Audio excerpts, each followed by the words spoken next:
All right, man. So you've heard of the podcast. You know how it goes down. Yep. Yeah.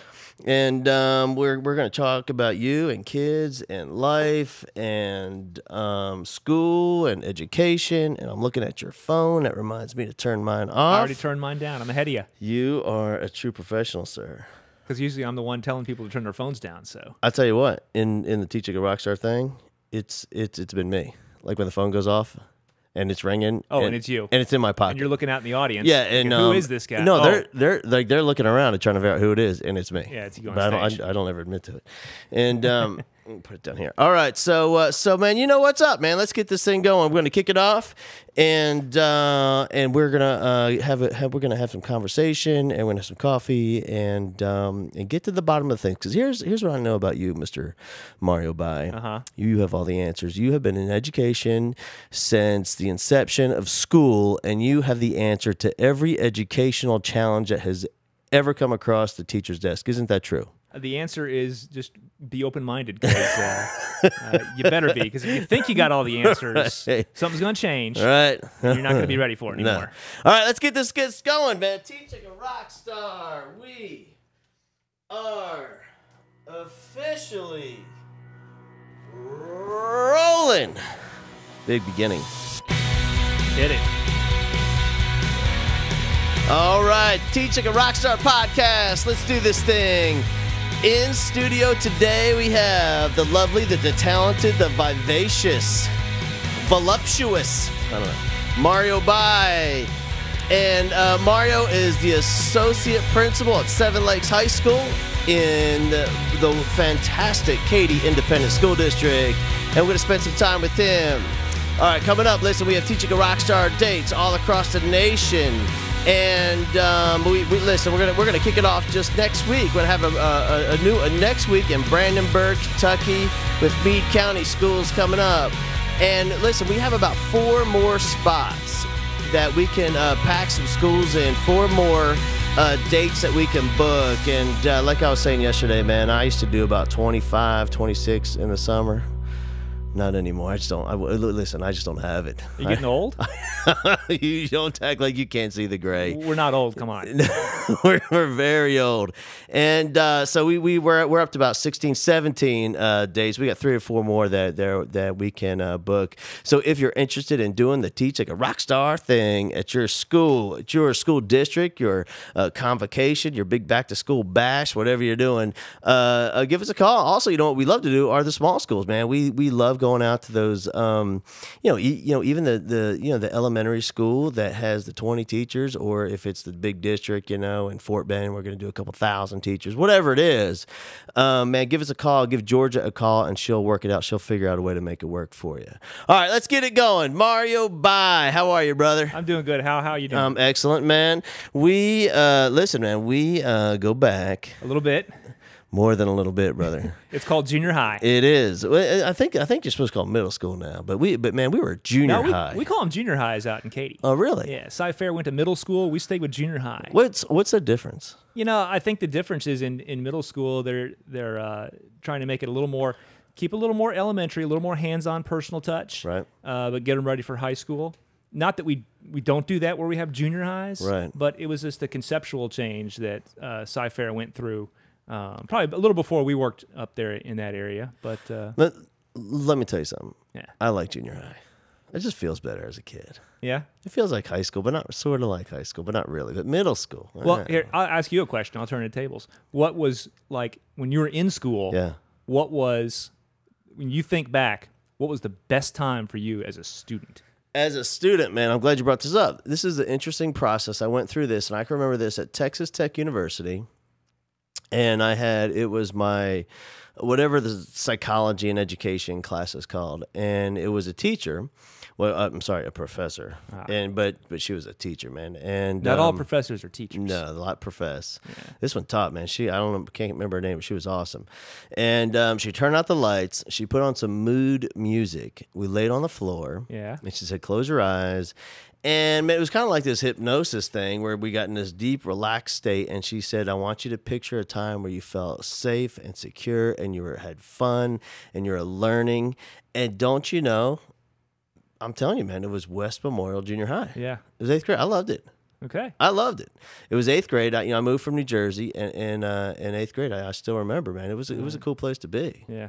But that's where you should teach. That's what she said. There you go. Yeah. Yeah. You find that place. Yeah. And you go back to it, and that's where you should start your teaching career. And you know, for me, I found that maybe because I never like emotionally matured since the 8th grade, but I found like I really connected with those kids, you know. And even when I was at Georgetown, I can remember after I was teaching percussion out there, after sectionals and just in the grass wrestling around with 8th graders and being silly and trying to hit each other with the football, and it was fun, man. Yeah, yeah. Great kids at that age. I haven't done junior high, but I've always done high school. But I think that was my time. Was high school. So I like being in there and being with that age of kids. Sometimes I relate better to 15 to 18-year-olds than I do to the younger ones or the older ones. So yeah, it's just you find your place. You do, or hopefully you do. Not everybody does. Not everybody does. No. Which is interesting. Like some people try to force themselves into, a place that just isn't for them. And I used to, before I was. Obviously as mature as I am now, I used to think they're really bad teachers, and of course there's here and there you'll find some bad ones, but what I found was there are great teachers in the wrong spot. Right. Great teachers in the wrong school, or great teachers at the wrong age level. You put them in a school that fits them, or the age of the demographics that fit them, and boom, they're a great teacher. Sure. All right, so we met we were Jaguars. West Memorial Junior High We're Jaguars. Proud Jaguars, my friend. Jaguars. And in the band. In the band, no doubt, man. And we had a band director, I believe that year. Did he not have a nervous breakdown? Yeah, that was the year. Yes, the poor gentleman. I don't remember his name. We usually don't mention any names on the show. Okay, we won't. But I remember his name. But yeah he had been. He played saxophone for. I think he played for like Glenn Miller or something. Right. He had all kind of back on the podium. He had his instruments lined up. Oh yeah, he played every day. Right, exactly. Yeah. And he didn't make it through the year. He didn't. No. He had a few years under his belt. Right. And we were junior high kids. So you kind of outmatched. And then a new gentleman came in, and that turned into a crazy situation too. Later on, it did. Yeah, he went away at a certain point. So. Yeah, and all right. So then I was an 8th grader. You were a 7th grader. Yes. And I don't know. I don't want to show off or anything, but I was shaving at the time, Mario. And you stopped what in 9th grade? Right. And then you went to a different high school, because that was a school that was split into two different high schools. Right. You went to James Taylor High School, and I went to Katy High School. Yeah. And at the time, man, Taylor was a school you wanted to go to. That was like that was where all the cool kids went. Their houses were a little bit bigger over there. I didn't live in one of the big houses. There were ones even a little further over too. Right, so. but my school was more at the time was more of the rural. A lot of rice farmers still out there. A lot of kids that work a full day of work before they show up for school. And so there was this like have and have nots division between the schools, and of course things have changed now with different subdivisions growing and populations moving around. Well, back then when we were in school, Taylor was the second school to open. I work now in Seven Lakes, which is the 6th school, and we're about to open our 7th high school here in the fall. That's crazy. Yeah. A lot and you could stand on our roof and pretty much see all those other 5A high schools. It's amazing. From where we are. It's dense. It very much is. And then after high school, and just we're gonna man, I want to Tarantino this thing. So we reconnected, but we're gonna go back. Okay. We reconnected, and I believe it was at a fine institution of learning, higher learning, my friend. It's not Harvard. It was Cambridge. No, what Cornell? What was a little closer? What was the name of that? Prairie View A&M University. Right. So Prairie View A&M. It was the very first class of working towards a master's degree, and we had to do that thing where we introduce ourselves. And I introduced myself, and I think I made up some stuff, and then it went back through the people, and back there on the third row or so is you. Yeah. And one of the things you said was, I know that guy right down there in the first row. And I looked back and said, man, that's that cat from junior high. It'd been a while. Yeah, so at that point, man, it'd been a long while. Yeah. because we weren't in touch at all. Like No. through high school, we went our separate ways. Right. Different But, realities and different jobs and careers and all that kind of stuff. But then reconnected and then ended up carpooling and has kind of kept in touch off and on ever since. We carpooled in my little Miata? Miata with the bad paint job, and you had something with no air conditioning. That's right. Well, I had a lot of somethings with no air conditioning. But we made it through. Mm-hmm. So, and Let me ask you, at this time, did I ever drive a van? I used to have a van. It was called the Mouth. no, in the time, it was like a little import, no Corolla. air conditioning Corolla, something like that. Something like that. Yeah. Tercel. I still drive my Tercel, I bet. The Tercel. So, and for a while there, I drove this thing called the Mouth. Uh-huh. And Why was it called the Mouth? Is there a, yeah, there's a because story? well, first of all, there's two seats. There's the captain's and the passenger in the front. It was an extended van, cargo van. Was there something airbrushed on the side of it? No, but it had quickcrete had spilled in the van, so it was still in there on the floor, and we called it the Mouth because the PLY was missing on the back. Plymouth.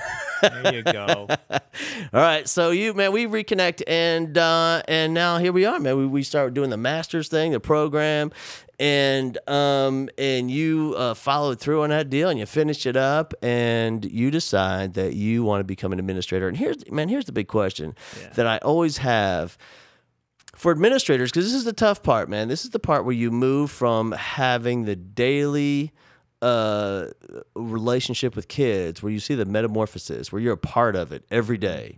52 minutes at the high school.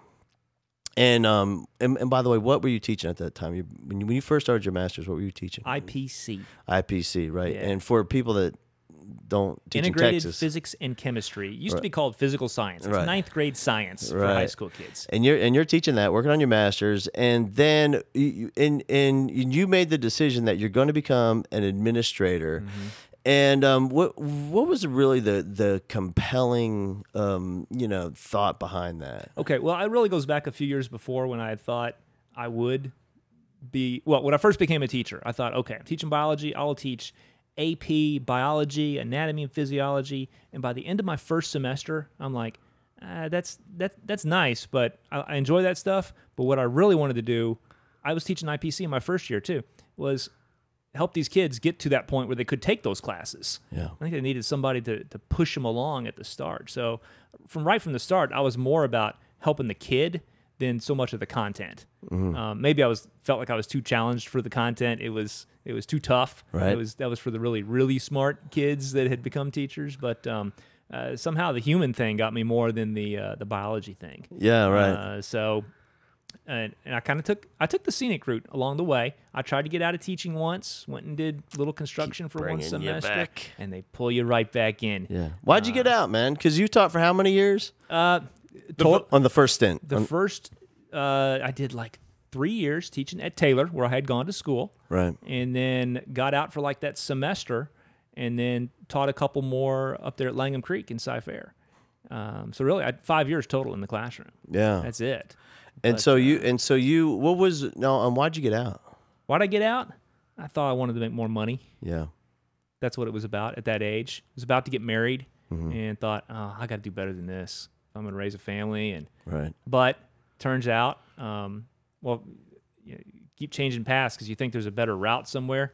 But wound up, getting my master's degree, getting administration. We started having kids. My wife stays home. We made it work I wasn't making full-fledged administrator money yet, but we made it work for quite a while on my salary. Sure. It can be done if that's what makes sense for you. So Yeah, and I think, I really wish, man, part of that first year teacher thing, and everybody knows about the washout we have in the first few years of teaching. And one of the reasons they wash out, and I'm not saying it's a bad thing. I always say that I wish more of them would wash out sooner. Some of them stick around a little bit too long. But we do lose great people. And one of the reasons we lose is because they have that same feeling. What happens is their friends that were business majors and got into sales and got into all other things, they start seeing the company car, they start seeing the bonus trips, they start seeing all these things. And they're making a $1,500 more next year, and then they make $8, but the insurance costs more, so they're really making $300 more. And so they're not really moving along like in other professions. And so they move out to see what's out there, you know, and we lose great people. I really wish, but it can be done. And there are things that you can do financially. I really wish that was a part of first-year teacher, you know, maybe after school, something, planning. We need to do more to mentor those first-year teachers. Yeah. Because like you say, the washout rate, maybe, 3-4 years, I see a lot of good young teachers. And a lot of times your good young ones with a lot of energy and a lot of personality, they'll get picked up in another career somewhere. Yeah. So we need to do something more to keep them in. Right. And, you know, and what we always say, man, it's just one of the craziest things about this gig is, you know, what's expected of that first-year teacher on the first day is the same things expected of your 30-year veteran on the first day.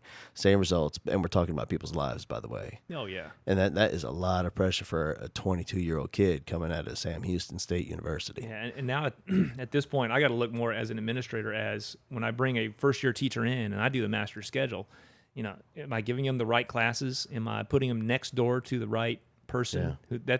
You may pair them up with a mentor, but that person they're next door to, that's going to be their mentor. Yeah. So I got to get them in the right position in the building. Man, that's so awesome. You brought up, you know, no one's ever said that. And that's the first time I ever heard that. You know, I heard always, you know, I see a lot of fake first-year teacher mentoring programs where they're going to have lunch once a month and chit-chat and brown bag it.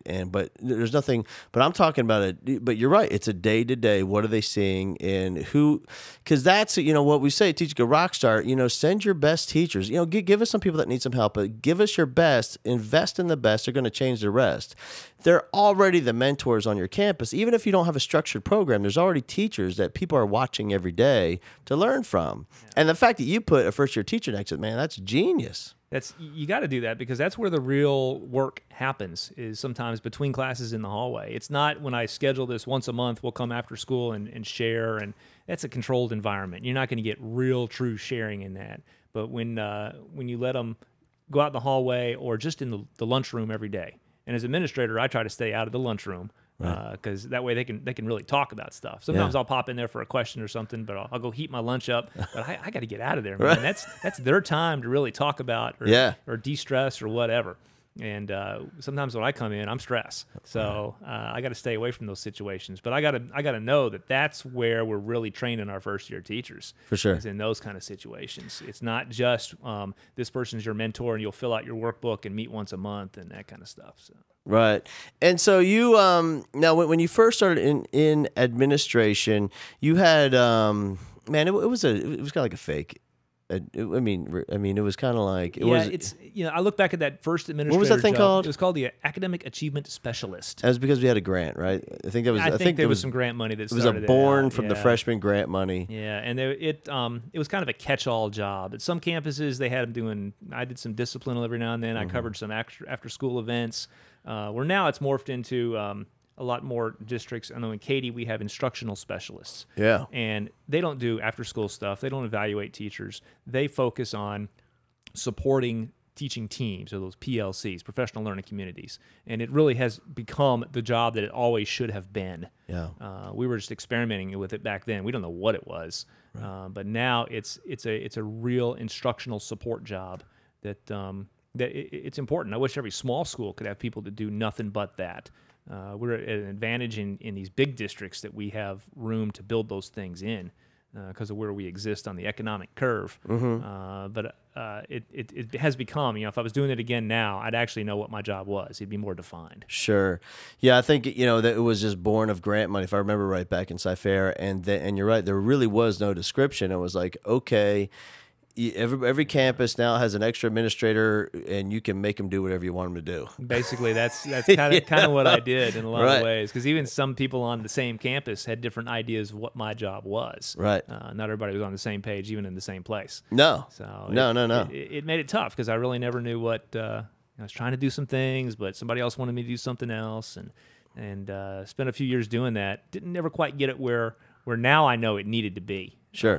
But now I see we've got this instructional coach model where they can, they're on our campus working with our teachers. And again, here's my job as an administrator: make sure that those teams of teachers have the right off period, because the instructional coach can't get to every single English team in one off period. So I'm working on mixing their off periods up so that instructional coach can actually do his or her job and get to all of them. Sure. So it's it requires some support.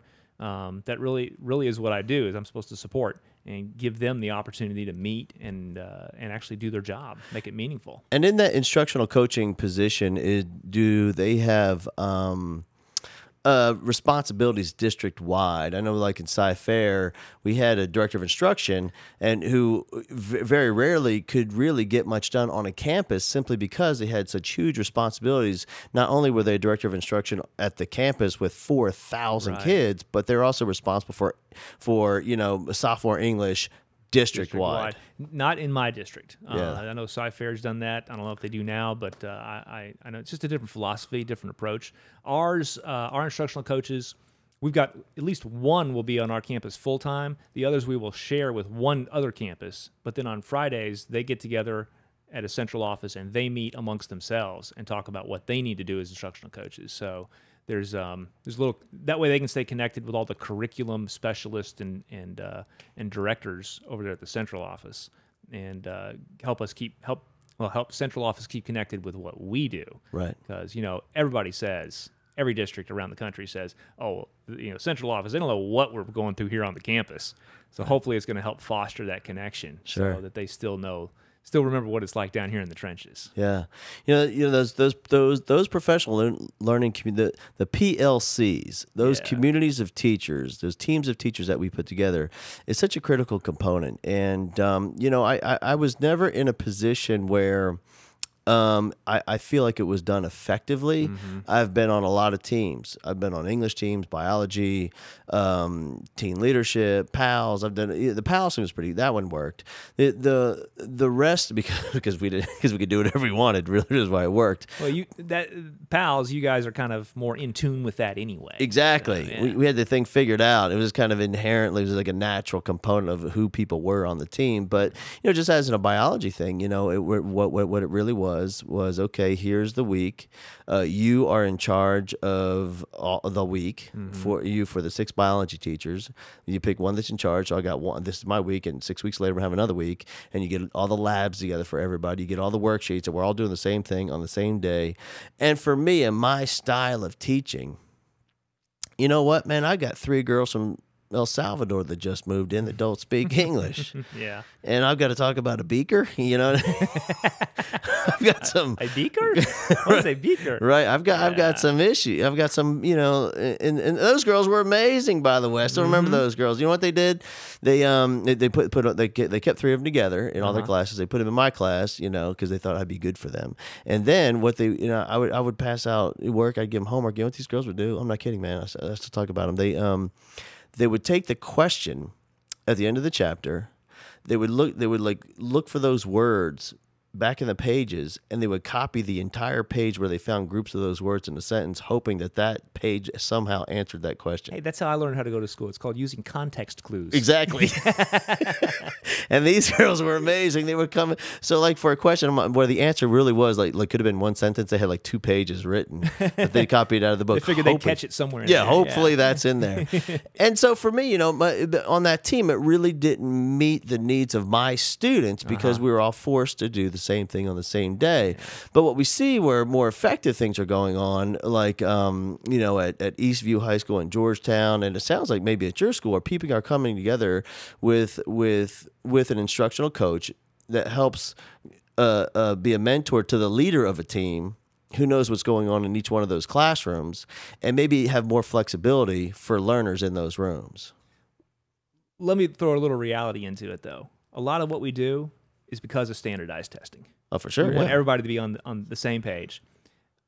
I don't think that we teach the test. Now, maybe we teach to the test, which means our curriculum's aligned with what's taught and tested. As it should be by law. As it should be. It certainly should be. But lots is driven by what's on that standardized test. Yeah. And don't get me started on the money and politics behind why we give all those tests. Because, every time we hand a test to a kid, somebody gets a nickel. Yeah. So there's something driving it that's not necessarily education focused. Sure. It's the reality behind everything. Right. So there is that, and that is one of the reasons why we got to have some instructional coaches, because we got to have that unity with all of our teachers, getting the kids on the same page, so we're all passing the test. Well, here's the thing. I mean, we have a responsibility to kids to pass the test, because here's the thing, man. We can teach them, and we can address their needs on that day, and we can be flexible and all that stuff. But when it comes down to it, if they're going to graduate, they got to pass. They got to pass it, yeah. Yeah, and so you'll see that some challenges in smaller schools, and it's really a legal issue where a kid will have straight A's and B's, but you know what? They can't pass that test. Right. And so the thing is, the legal problem is, hey, my kid did what you asked of him. He has evidence on a report card. Look at his transcript. He has all A's and B's, and he can't pass a test. Well, whose fault is that? So, we do have a responsibility to the kid, but also we have responsibility to teachers to put them in an environment where they can meet the individual needs of those children as well.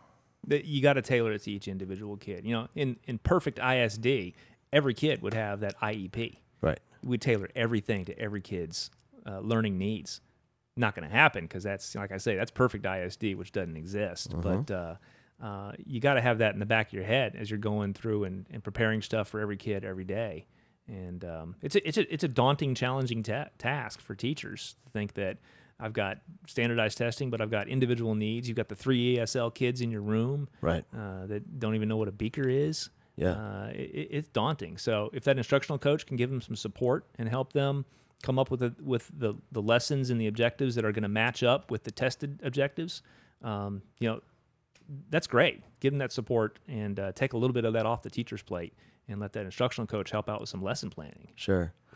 And and just as a side note on that test, I'm not gonna I always say we don't mention any names, and I'm gonna hold true to that. I have a friend, and he's phenomenally successful in business, runs a multi-million-dollar company. We're talking about the test, and he says, well, here's the thing, man. These are minimum standards, and these kids ought to know this stuff anyway. Yeah. I said, well, hang on a second.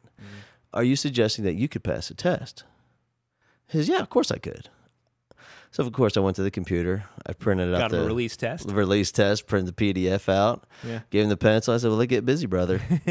About question number 3. Money where your mouth is. Yeah. He couldn't even make a 50 on it. Yeah. Running a multi-million-dollar company. Not even a 50. Okay, so is the test maybe not valid then, if somebody can be that successful and not pass the test? Here's the thing, man. I think with success in life, as we know, it's not just about the content. Hopefully, we're using the learning of the content as a vehicle to deliver some values and integrity and responsibility, and hopefully. Okay, so that guy's got some knowledge. Oh yeah, that's not on the test. No. But we're giving every kid the test, expecting them to know the same knowledge. Exactly. So are we just going to crank out Xerox copies of kids everywhere and not have any different thinking? Right. That's another one of my philosophical problems with all this. Sure. We're just cranking out the same kids with the same expectations that know the same stuff and think the same way. And does our economy need that? Does our society need Do we want that? Do we want that? Because I don't know about you, man, but you teach at Seven Lakes. You live in a different type of town. Is it okay if I'd say where you live? Oh, yeah. You live in Belleville, Texas. Yeah. Whole different type of living, lifestyle, community. Totally completely different. Opposite. Yeah. And so we have kids going to Plano West up north of Dallas, but we also have kids that live in George West, Texas. By the way, a phenomenal school that does amazing things with kids. But these are 2 different needs, 2 different styles of living, 2 different lifestyles, two different needs for these kids that need to be addressed. And I guess somehow we're going to try to meet in the middle and compromise and make them all the same. Yeah. So it's not necessarily a good thing. No. You think years before we had, decades before we had standardized testing, we made it to the moon with kids thinking the different ways, right, and coming together into the room, and one guy's saying, well, I know this, another guy's saying, well, I know this. Say, okay, let's go to the moon. And we got there. And now we're kind of trying to get them to all think the same way. Right. And, all of our phones kind of look the same. All of our cars kind of look the same. It's something to think about. It is. Philosophically, up in the philosophical stratosphere of what we do, it's something to think about. What are we really getting out of this? Yeah. And, of course, our kids, we have this test that has all this stuff for them we want them to know. But truly, the problems they're going to have to solve don't even exist yet. Sure. The information, it hasn't even been created yet that they're going to need to know to fix the problems that we don't know are coming. So hopefully we're focusing on objectives that get kids to do that higher order thinking kind of stuff. We're not just cranking out knowledge. Right. We're getting them to really break things down and problem solve. But it's hard to test problem solving, right? Especially in a paper and pencil multiple choice test. You can't really give them a task and expect them to figure something out. Right. So. Yeah, it's tough, man. But here's what I love about teaching. With all that said, and man, it just kind of brings me down. But here's the beautiful part. Yeah. Once you close the door and you put the kids in a classroom, and you have all the stuff you have to teach, you know what, man, you can make some magical moments happen. It's what you do with it, and that's what good teachers do. Yeah. The very best teachers, and like all the education writers write about this stuff. It doesn't matter what programs you have in place or what standardized tests you're supposed to give. The really good teacher is going to take anything and make it all come to life for that kid, and that's what the kid's going to remember. Exactly, and when those kids come back and they do, then they'll find you. Physically, they'll come to campus, or they'll find you on Facebook or something. Yeah. But they'll find you, and that's what they never talk about. That stuff that we try to cram into their noggin. They talk about the time you took them into the hallway and had that moment with them, and talked about the greatness that was in them. It lasts forever. But the interesting thing is that's why the content sticks. It's because they have that emotional and that relationship and that connection with that teacher, and that's why I can remember stuff from my physical science class that I have no business remembering this stuff, but I love that teacher. Yeah. I don't use this information daily, but it's still in there because of how I feel when I think about that classroom. I remember my trig teacher at Taylor, and they still teach that. Well, it's now called it's all rolled into pre-calculus now, but it was trig and EA back when we were in school. Trigonometry. Yeah. So he was teaching us the parabolas and curves, and he would he'd put a sound with all of them. He would it would go, a little whistle sound. Right. So it sounds like this. Well, it didn't really sound like that, but that's how you would remember stuff like that. So maybe now I've still got a little of that in my head when I go do a walkthrough in a class, and I was like, oh yeah, those are the ones that sound like that. So it's the teacher that can make something like that come to life. And he was part comedian, part teacher, one of the best teachers I've ever had. He's the one that when I went back and started teaching at my old high school, me and some other guys, we would go sit in the back of his classroom and just watch the magic happen, because he can teach any kid with a piece of chalk. Yeah. No technology. Nah. Piece of chalk. That was it. And man, you remembered stuff from them. So I think I mimicked him many times over the years when I was teaching. So. Yeah. And so for you, man, in your role now as an associate principal, and let me ask you this, because in different schools and different districts, especially across the nation, they have different names for the totem pole of administration. And so for you in your school at Seven Lakes High School in Katy, we have a principal. Associate principal, a series of assistant principals, right? And there's some instructional coaching somewhere in there as well, right? So what's the difference between associate and the assistant principal? Well, the assistant principals are out there working straight with the kids. Now they evaluate teachers. They can go to PLC meetings. They can be instructional leaders, but really they work with the kids. And part of that is discipline. It's the nuts and bolts. You have to do that part. The books, butts, and buses. Right. The 3 Bs of being an assistant principal, getting all those things knocked out. But they're out there, like right now, our senior assistant principal, he is like working with kids like, hey, you haven't finished this English 4 thing. You haven't finished this government thing. We got to graduate next week. This is it. You got to get it done. Right. So there's some motivation involved in it like that. Then you get to do the fun stuff too. You get to work your way up to the prom and the senior trip and all those kind of things, which are you have an opportunity to do some leadership things with them there.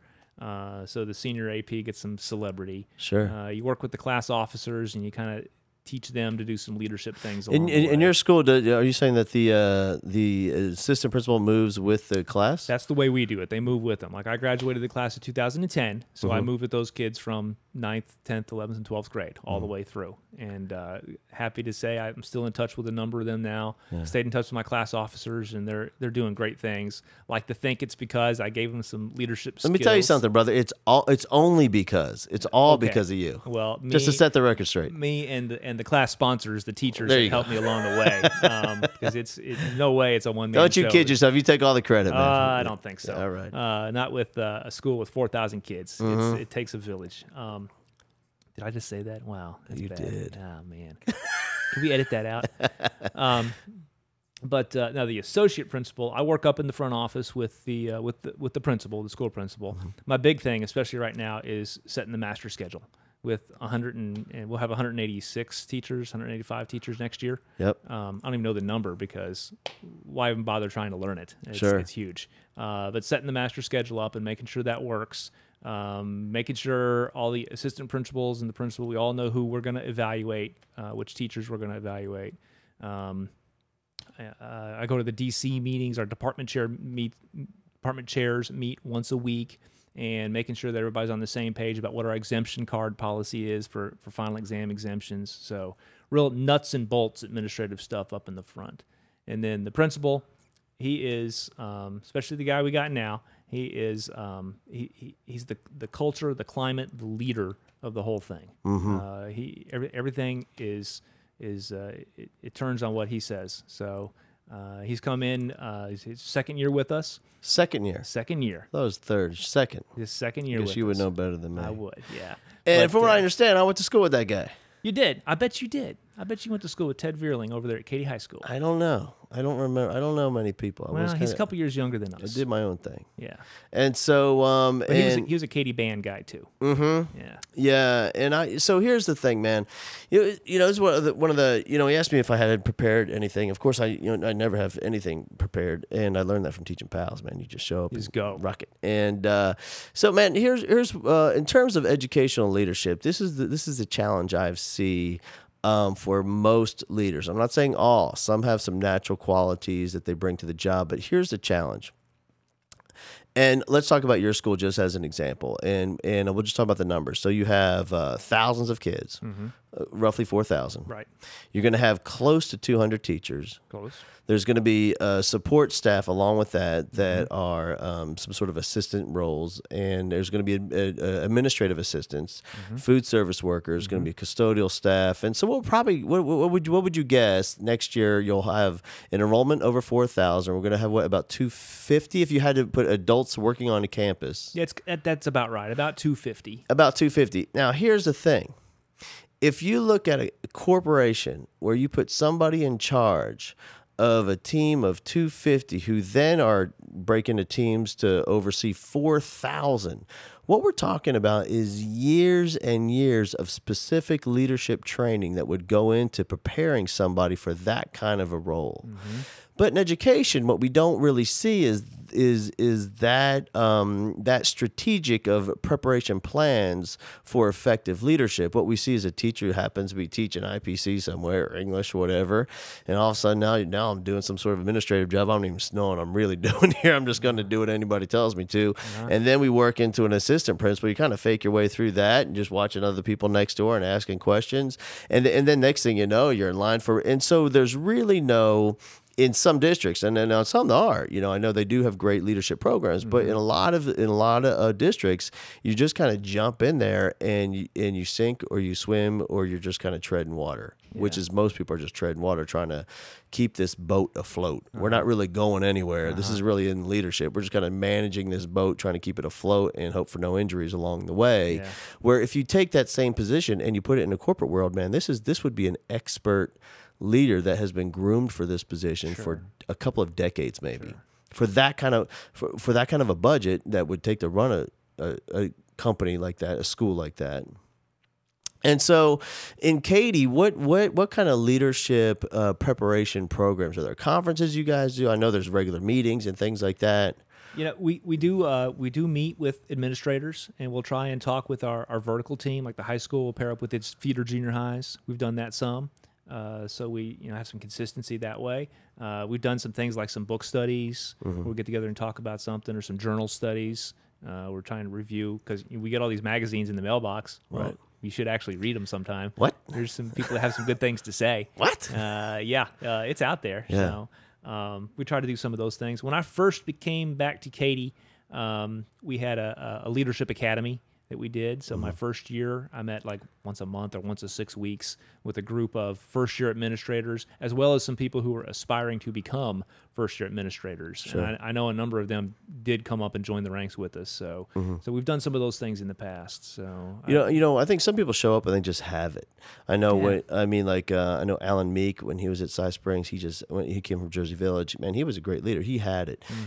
Jeff Springer out at Magnolia, that guy has that thing, whatever. I think Veerling has it as well. Based on what I read and based on what I hear from teachers, he's got a real handle on what in the corporate world we would call vision and mission and making sure everybody's on the same page and being that leader of the environment in that school. Yeah, I think he really does, and I think that's why, be a little personal about it. That's why I'm okay working with a guy 6 years younger than me. Yeah. A lot of people, their ego couldn't get past that, and probably 10 years ago, I couldn't have gotten past it. But now I got a guy that, maybe from the Katy High School band to the A&M corps, he got some leadership skills along the way, and it's been a good thing for him. But he is such a natural in front of a big crowd and a natural in a one-on-one parent meeting that is a challenge to a lot of people. So Sure. I'm okay working for a guy younger than me. So Yeah. aren't I a big man for saying that? But no, he's got some really good things for our the culture of our school. And we opened up with a different principal, Christy Whitbeck, who was an amazing visionary at opening the school. She opened 3 schools in Katy. She's great. And I followed her. Here's the thing, man. I'm not a stalker, but I love great leadership, and I love stories, and I ask and I find out. And from what I heard, if you want to open up a school today, you better find her phone number and try to convince her to come back and do Alvin ISD has her over there, and she's kind of over their high school, their secondary schools, and so hopefully she's kind of grooming some principals over there to do some of the things she did. But she's a great school opener, where Ted's a good school leader. So I don't think he wants to open a school, but if somebody else will get it up and running, he'll take it and run with it from there. Yeah. So I've been able to learn great things from both of those guys and some of the other people I've worked with. Yeah, and we could list just the things that are going on at Seven Lakes, and it would be a list way too long. I printed out the PDF of you guys for the 2012, 2013, and the list of just achievements from everywhere. But here's what's interesting. If you look at schools and look at the list of achievements, typically they're categorized. Where like at Katy, Katy High School, there's this perennial football powerhouse, and there's some other good things. There are other schools, it's their fine arts department or just band. Or this other thing, they do this one act. They dominate at one act play. They dominate in theater. But what you guys, what's really interesting at Seven Lakes is the diversity of accomplishment across the board. Well, we really have an attitude, and I'll got to give Mr. Veerling credit for this too. But he wants to be the flagship, of the district, of the state. Whatever your frame of reference is. But that's that we're good in athletics, but we're good in academics, and we're good in fine arts. But we take care of kids, so we've got that human side to it. Also, we don't want to leave kids out and just focus on the high achievers. Yeah. That we want to be able to take care of everybody in the building. It's really a total approach to what we want to do. Now, granted, I say all that, and I'm perfectly honest with people that we've got kids from high achieving families. Sure. Parents that really expect them to go to college and to do things. So I would say, though, given that, let's see what we can do with it then. Let's live up to it. Yeah, man, here this is the other thing I wanted to bring up, because, and I learned this in my career, that, there's a saying I have, and that is, I'll come back to it in a second, but I always say that the kid will forever be a better actor than you are a teacher. And what that means are that some of the kids that go to your school that live in that big giant house and have those high expectations from those family, you don't really know what's going on in that house. Sure.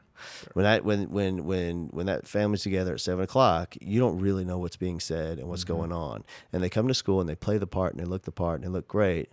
But when you really find out the story years later, when they come back to say thank you for all that you did for them and who you were as a person for them, you find out what was really going on in there.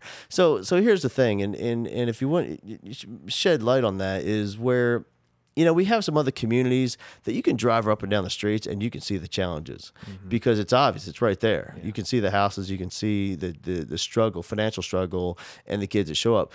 But in the neighborhoods that surround your school look different than that. But that doesn't mean that the kids aren't struggling as well.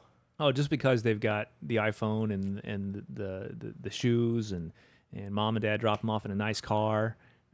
They've still got human struggles, and they've still got, you know, emotional issues and self-esteem issues, and you know, how am I ever going to live up to mom and dad's expectations? So, where in other places, some of the places maybe we worked, the parents didn't expect enough, and the kids like, oh, I don't have to do anything. Mom and dad don't expect anything of me. Where here, it's the opposite end of the spectrum. It's like I'll never achieve what they expect me to achieve. Sure. So, it's just it's a different view. It's a 180-degree different view of the same problem. Right. Of the kid being able to accomplish something and become themselves, become who they're going to be.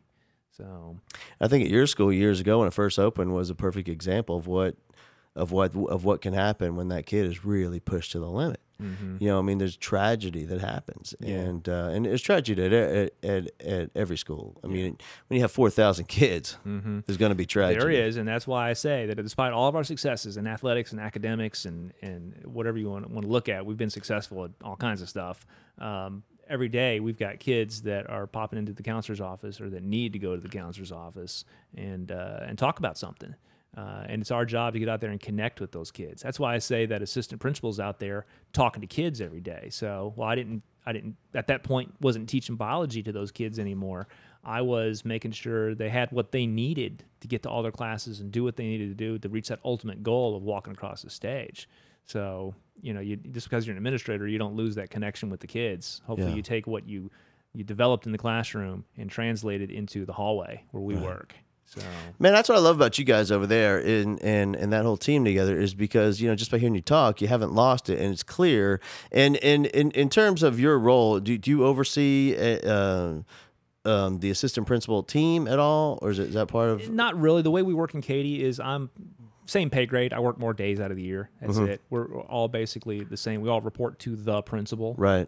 So it sounds like for Veerling, I should probably say Mr. or whatever. But Ted. for MCV. Yeah. He this is part of his expectations of administrators is being still connected with kids and what's going on in their lives. Oh yeah. Because that doesn't happen everywhere, brother. Yeah.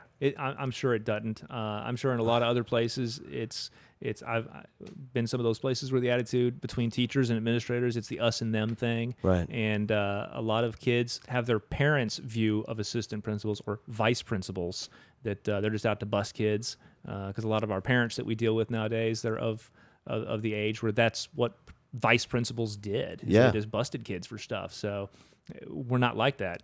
And I know there's a lot of places today that are not focused on the things that we are.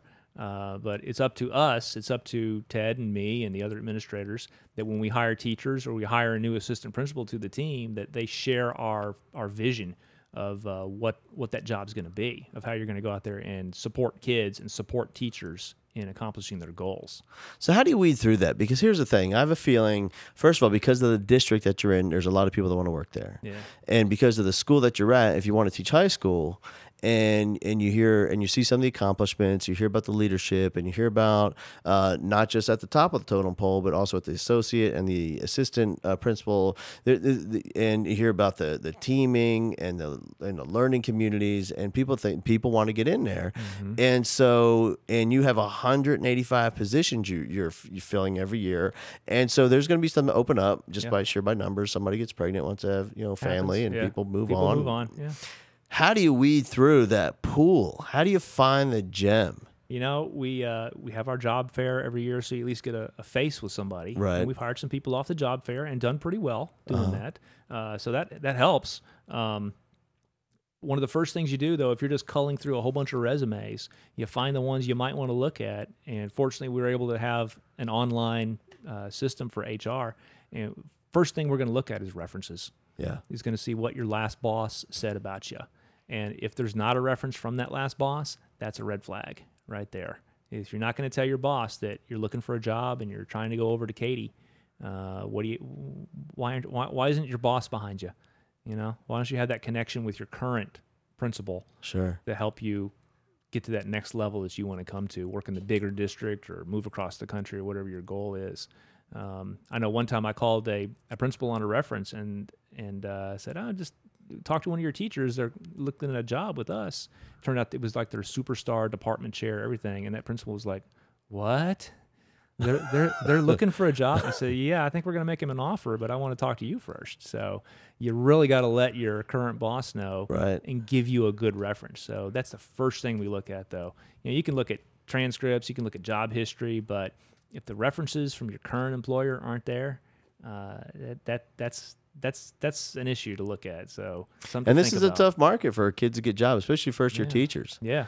You know, and you know, I speak, and you know, a few times I got to speak at the at Sam Houston State University. Man, they pump out some awesome first-year teachers, and I speak at the day where they turn in their portfolio, their you know, student teaching portfolio. Yeah. Turn that in at 8 in the morning, and then they come do a little Teach Like a Rock Star for the day with me, and they get, and you know what, and this last time I was there, I want to say there's about 500 kids and they're graduating that semester, going to go look for a job. And I thought, my goodness, I wonder how many are really, really going to find one, because it's tough. Yeah, and those ones coming out of school like that don't have that first job yet, well, they got to get a couple professors lined up. You know, maybe they worked in the bookstore or something on campus, and they got a supervisor that can vouch for them at least. So get a couple good references. You know, 3 or 4 or 5 good references lined up right off the bat, and that's going to help you get through that first. When we do that little paper screening, do I want to talk to this person or not? And if they got some good references, well, that's over the first hurdle. Sure, you get through that part. And then, and you know, if you get through that and can get in the door and get an interview, then you got to prepare for your interview. You know, you got to look the part. You know, you don't dress like we're dressed today for an interview. Surely I could get a gig out there. Maybe for pals. All right, there you go. But no, you kind of got to make yourself. You don't have to have a business suit on, but you gotta look nice. I say that though. And ironically, hired one of my best teachers I ever hired, and she's moved on because her husband transferred out of state. But she had just moved to the area and was just dropping resumes off at front desks of the area high schools. And they brought it back to me while I was doing math interviews. And I said, "Is she here now?" Brought her back. She's in like running shorts and a t-shirt. There you go, flip flops. Get her in. Hired her. There you go. But she had some good references from where she had been. She had a good resume. She had a just maybe because she was so relaxed when she came in. Sure. Yeah, she just had a good interview and taught for us for a few years and was great. So it can happen that way too. That's rare that somebody just drops in and gets a job. Yeah. But I think there's something to be said for just relax when you go to your interview. Right. Just relax. You know, for and me, enjoy man, it. I went to when I went to teach in Sci-Fair, I was going to teach biology, and I would have been a band director, and you know, for years I've been a band director, and was just I wanted to get out, and I was just so burned out, so I passed the exit in biology. I bought one of those Barron's books at the bookstore. Yeah. Studied it and passed it, and then I put my application in for Sci-Fair ISD. And the gentleman, Mr. Sparks, what was his name? I don't know. He called Mr. Meek, and he said, "Well, can you go over to Sci Springs?" And I said, "Sure." And so I went over there. I interviewed with Mr. Meek and Miss Hardy, Sarah Hardy, who's now the principal at Side Lakes or Ranch. They got so many up there. I know. And she was there, and they said, "Well, here's the thing. We have a guy that's moving from Boston, who's also for this job, but he could teach something else. We might want to ask him to teach something else. Maybe you could have that spot. Let us think about it, and we'll talk about it, and we'll get back with you." I said, "No problem." so I showed up at 7 o'clock the next morning, and I sat in a chair right out front. He had a chair right out, where the kids sit. They're in big trouble and have to go see the principal. Yeah. And so I sat there, and when he showed up for work, and he goes, "Oh, what are you doing back?" I said, "Well, you said you'd be thinking about it, and I just wanted to make sure I was here when you're done thinking about it." And he goes, "All right." And he went in there and he closed his door and he came back and he goes, "Let me ask you a question. How long are you going to sit here?" I go, "All day. All depends how long you think about it." Not everybody can do that. I would not advise that for every kid coming out of school. And he went back in, and then he made a few phone calls. He said, "All right, you go home. Please go home. You have the job. You can please just go home." I went, "You got it, brother." So he gave you a job to get rid of you. Yeah, he did. Yeah. Whatever it takes. Just want me, because I'd look in, in that skinny window on the door. It's still here, and it worked, man. But all right, so let me ask you this: when you get him in the seat, and you got him in the hot seat, and you're doing interviews, and you have this amazing staff out there, and you got to find the one that's not just good for teaching and not just good for kids, but fits this team. Yeah. I'll tell you, I'll stop you right there and tell you the best advice I ever got on interviewing teachers once you get to that point was from Christy Whitbeck. And she said, hire people that you can sit down and have lunch with. Yeah. If you can do that, they can get together and plan a unit and talk about kids, or come into your office and say, "Hey, I'm having this issue with this kid." They're not intimidated to come in. They can sit down and you can talk with them and they can talk with you. Right. If you take that philosophy, kind of overrides everything. And then you can go down your list of standard questions, like I've got mine about, tell me about how your class begins, how you conduct your class, how you end class, and tell me about what's your experience with technology. I'm looking for the smart board and this and that, the other. Although really, behind all that, I know a good teacher is going to out-teach you with a piece of chalk any day. Exactly. Like that guy I had from high school. So technology's fun. Kids have to be experienced with it, but let's get the chalk and the good teacher, and they're gonna wipe it out every day. And then I usually have like a department chair who's going to ask them the technical questions about, do you like to use the TI Inspire calculators, or what's, the technical stuff about the teaching. I let them handle all that. I sit there and nod a whole lot. Right. Sounds, yes. Absolutely. And then if it's a coaching position, the head coach is going to ask them about, man-to-man or zone. Let them handle that stuff. Right. We're going to ask them questions about, for a coach, it's like, what's your philosophy on sharing athletes with another program? Which can be a real issue with when seasons overlap, and when teams in the playoffs and the other season's starting, where's the kid go? Right. If they're the bench player in the playoffs, but they're the starter on the next sport, do they stay with the bench, or do they go ahead and start the next sport? Let's talk about what your philosophy is on that. So you can ask some philosophical questions of coaches and program directors as well. So for me, it's kind of the overriding big issue questions. I want the department chair to ask the technical questions, but then we're going to sit down and talk about, after the interviewee is gone, we're going to say, okay, did they fit in with the algebra team or the English 3 team, or do they fit? Did they share our vision? Are they one of our teachers? Yeah, it's such an important thing. There's a school I've taught. I spoke at twice at Betsy Lane High School in eastern Kentucky, up in the mountains, and oh my God, man! You talk. They got crazy accents, but man, they can teach, and they are phenomenal. Yeah. And my mom's from Kentucky, so. Oh yeah, and so I went, and first time I spoke there, they were at I can't remember the name, but it's like the Destin, Florida of Tennessee. It's where Dollywood is, or Kentucky. Pigeon Forge? Yeah, right. Yeah. So they had a retreat there for all their teachers and their families, and I spoke there, went back and spoke there. And I was talking with the principal, and she was getting ready for, I think she was teaching physics. Yeah. And it's not that small of a school. I said, so you're teaching physics? And she said, yeah. I said, well, why is that? She goes, well, our physics teacher left at the semester. Yeah. And I said, so you're teaching it? How come and she goes, no, we've had a lot of people interview. Mm-hmm. Just haven't found the right one. Wow. And and she's been teaching physics now for like 3 months. And she's gone through dozens of people. Yeah. You got to find the right one. That is just so important. That's probably the most important thing. Especially in a school like that, because they ain't leaving. Yeah. Yeah. You can be stuck with them a long time. There's not 6 other high schools they can go to. Yeah. You can be stuck with somebody for a long time if you hire the wrong one. It's probably the most important thing that Ted and I do is hire the right people. Whether it's AP, which we kind of all do that as a team, or our counselors come together and we interview counselors. We got to hire the right one, because it can poison a team, especially with this PLC concept that we're all based around now. It's not like just close your door and teach and you just do your thing. Yeah. You got to work with people. What a concept. We got to work with people in education. Huh? What? Right. You know, which I always said, you know, it's the strangest thing because you've been in another career and I've done some other things, and it's so commonplace in other professions where if you want to be great at whatever your thing is, you find, like, if you're in sales, insurance sales, you find the best insurance sales guy in the office and you follow him and watch everything the guy does. But for some reason in education, what historically, not in, you know, when we're finally breaking that mold, but historically what has happened, you close the door, you lock the door, you do your thing, you don't let anybody know, and if you're struggling, you keep that to yourself. Yeah. You just go in the bathroom and cry once in a while. And show a video. Yeah. Show a video, cry at your desk, and try it again tomorrow. Yeah. And but fortunately now, you know, first of all, it's a leadership mentality change, and it has to trickle down to that school environment change. Trickle up.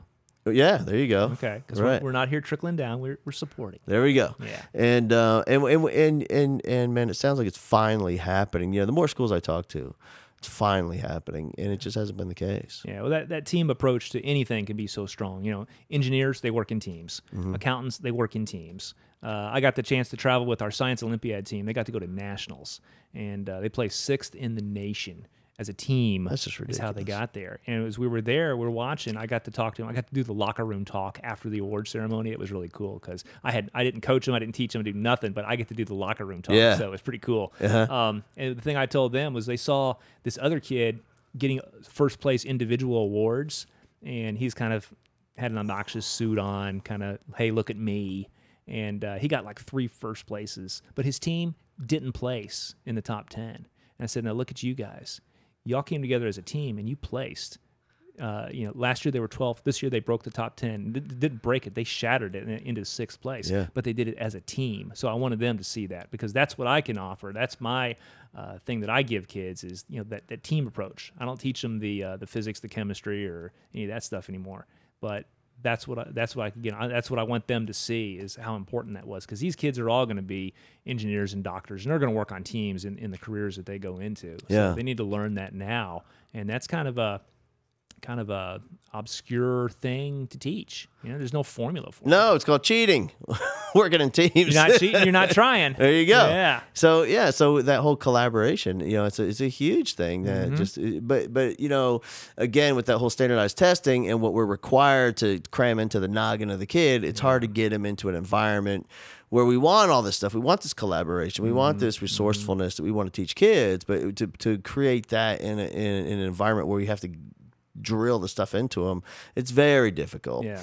And let me just take this opportunity, sir. I don't enjoy bragging. I love it. And what I want to brag about now is I was the sponsor of the state championship Science Olympiad, the herpetology. Really? Yes. I was a sponsor for that, sir. Just so you know who you're talking to. I always knew you were a snake. Well, here's the thing. I owned snakes when I was in college because it's fun to do when you're in college, and they get too big, you give them away, and or let them go in Florida. Yeah. And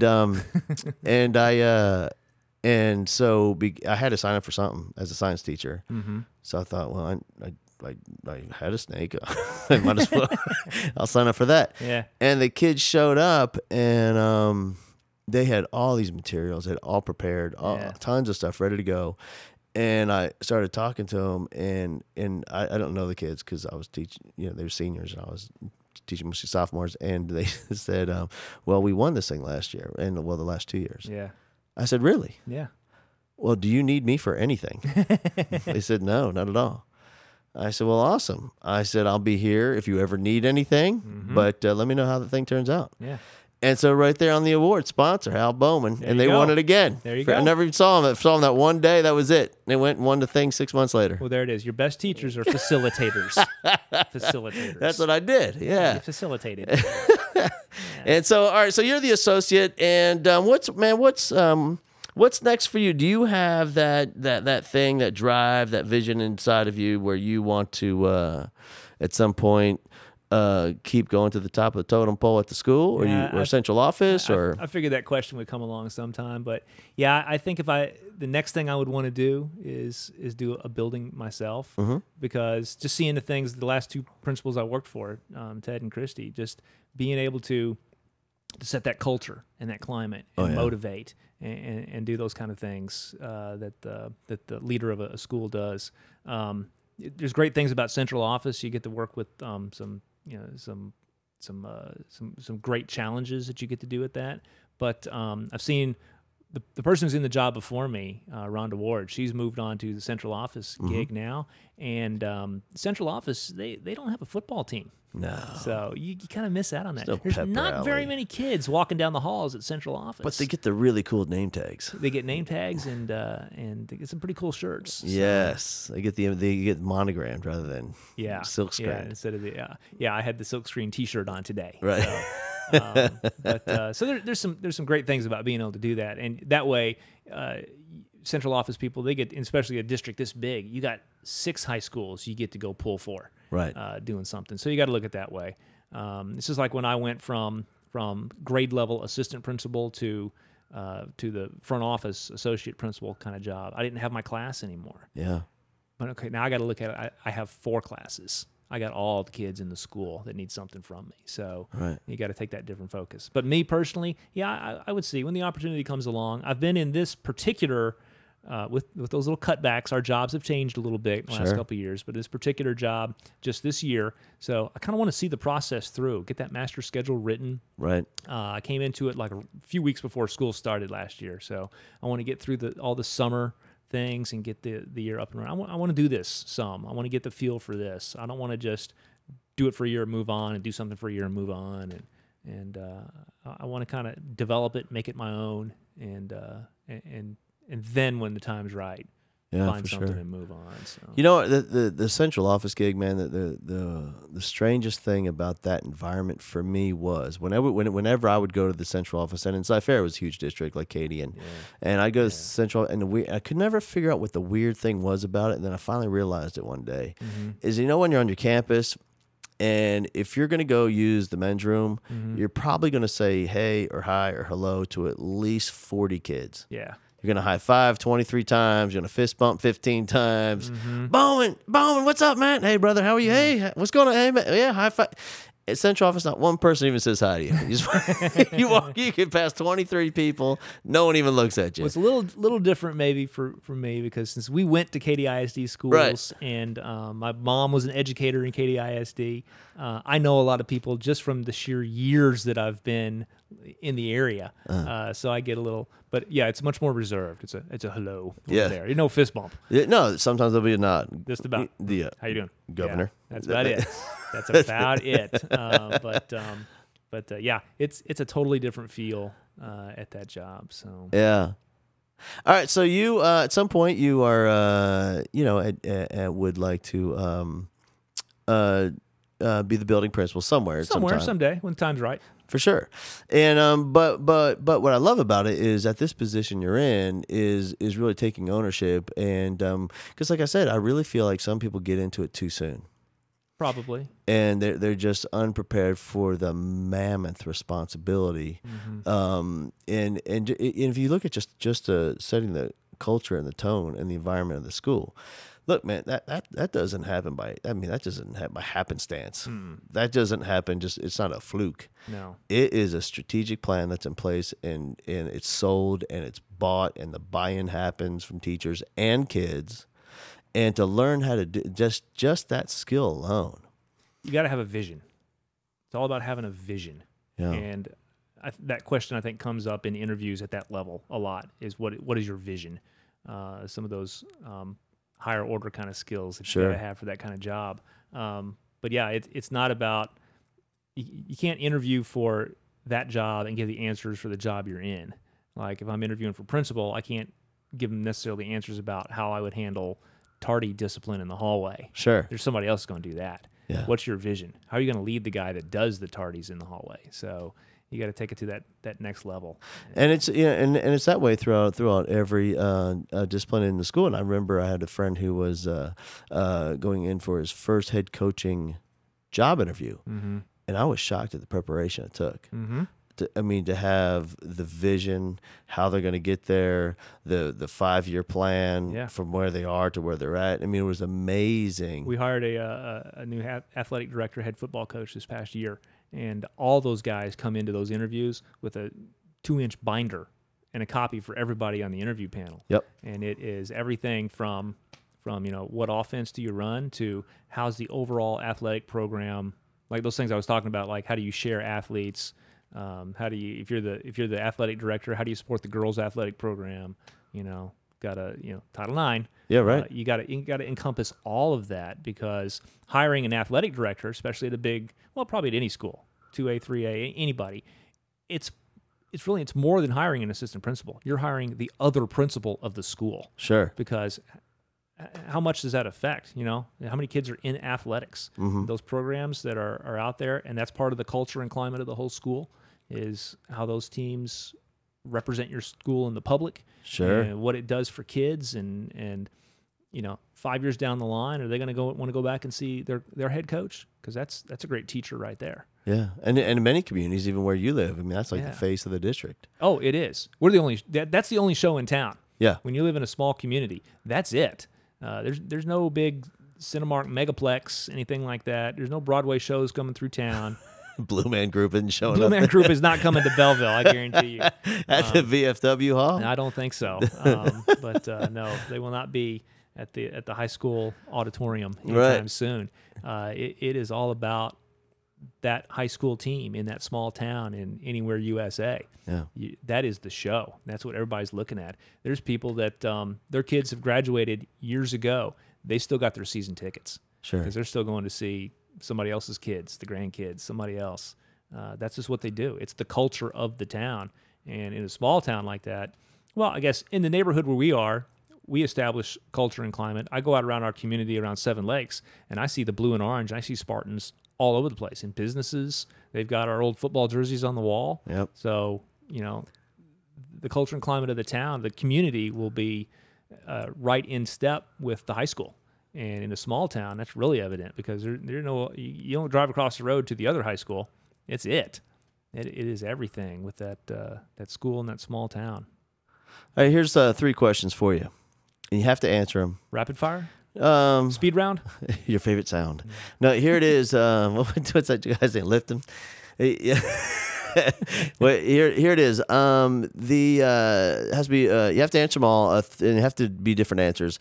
Tell me right now, in your current position, what is your favorite part of your job? This is going to be crazy to a lot of people who don't have this job, but my favorite part is building that master schedule. I like it's the nuts and bolts puzzle of it, but also there's that human side of, can I put this teacher with this teacher, and is that going to work? Yeah. I could feed it all into a computer and have our computer system will crank out a master schedule for me. Yep. But it's not necessarily going to know, these guys, they need to be off 6th period. These guys need to work together here, and these guys need to work together here. So it's the nuts and bolts puzzle combined with the human side. Sure. That's what I like about doing that. And with that master schedule, I know the last school I taught at, we had about 5,000 kids in that school, and it really was to the point where it was, listen, on that, the day before the kids come, there are some periods you are going to have 70 kids. Not mine. It worked this past year. Did it? My first I was going to ask you. It was already built by somebody else, but I spent the rest of the summer tweaking and polishing. And yeah, I'm really, really watching for that.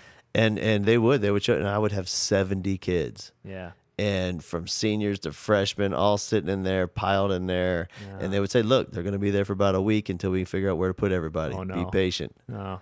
Not you. No.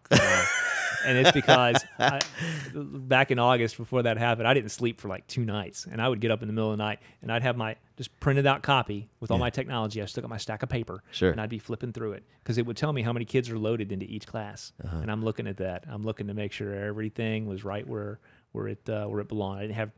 Well, I found one later on that had 2 classes in the same period, but fortunately that wasn't until the spring, so we could fix it. But just obsessing over that all summer and getting it to where it needs to be, so it'll work. I think people really underestimate the logistic puzzle. You know, my mathematical puzzle. My this friends thing. that are not in education, when I told them I had this job and that's what I was doing last summer, they're like, "Well, somebody didn't do that for you?" I said, "No, I'm somebody. That is my job. Yeah. They don't send that to you from central office, and no, they don't know what we do on the campus for that." So they were kind of surprised to find out that there's one guy that cranks that stuff out, and it needs to be owned by one person, because as soon as two people start owning it, you're going to have conflicts. All right. Somebody's going to, I'm going to fix this way, and everyone's going to fix it that way, and this and that don't match up. So it's got to be owned by one person. So I got to sit down with a lot of department chairs and coaches and directors and get their input, but it's got to be owned by one person. Yeah. So that first job I had in a tiny little town, we had about a couple hundred kids in a district. Yeah.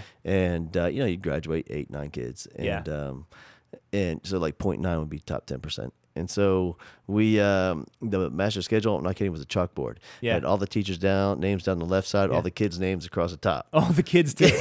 And they taped it off into a graph and put check marks on who's got who at what time. Wow. Yeah, and like a number in the box, 6th period. We're going to line them up here. I could do that, but I would need to cover the gym floor. Right. All right, so that's the favorite part. Here is, what do you think? Has to be a different answer. What do you think in your current position that you are the best at?